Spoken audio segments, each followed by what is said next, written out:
ये हमारी पहाड़ों में मैगी बन गई है। ये हमारे रवि भाई, हमारा बरसों का सपना। ये देख लो, मैं भी हूँगा।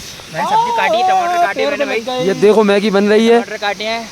और इस वक्त हम वसुधारा रिवर, वसुधारा वाटरफॉल के पास में है। ये देख लो, जस्ट उसके नीचे ही हमारा मैगी प्रोग्राम बन रहा है। ये पब्लिक है, मैगी ले लो, मैगी ले लो। ये पहाड़। मैगी पे फोकस करो। मैगी फोकस देख रहा है, कितनी हरी लाल पीली सब बजी लग रही है। देख रहे हैं। ठीक है भाई साहब।